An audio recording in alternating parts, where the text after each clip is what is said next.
নমস্কার বন্ধুরা, সকলকে স্বাগত আমার চ্যানেলের আরেকটি নতুন ভিডিওতে। এই ভিডিওতে আমি কথা বলবো আমি কি করে কলেজের পাশাপাশি নিজের জিম মেনটেন করি।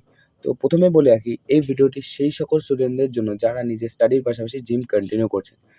তো আমিও প্রথম ঠিক একই সমস্যার সম্মুখীন হই। আমি জিম শুরু করার 2 মাস পরে আমার কলেজ স্টার্ট হয় এবং আমার সেই সময় আমার এক ফোঁটাও ইচ্ছে করতো না কলেজ থেকে এসে নিয়ে আবার জিমে যাওয়ার জন্য।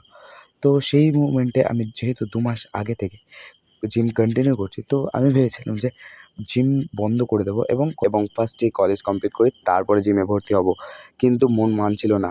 আর জিম থেকে এই 2 মাসে আমি একটি ছোট্ট জিনিস শিখেছি, যেটি হলো কি ডিসিপ্লিন। হ্যাঁ, একদমই ঠিক ধরেছেন। এই ডিসিপ্লিন শুধুমাত্র শরীর গঠন করে না, এই ডিসিপ্লিন আপনাকে আপনার জীবনের সাফল্যে পৌঁছে দেয়। আজকের মতো এটুকুই। দেখা হচ্ছে কালকে নতুন ভিডিওতে। যাবার আগে নিচে দেওয়া সাবস্ক্রাইব বাটনটি প্রেস করে দিয়ে যান, যাতে ফিটনেসের ব্যাপারে যে কোনো টিপস অ্যান্ড ট্রিক্স জানতে পারেন সবার আগে।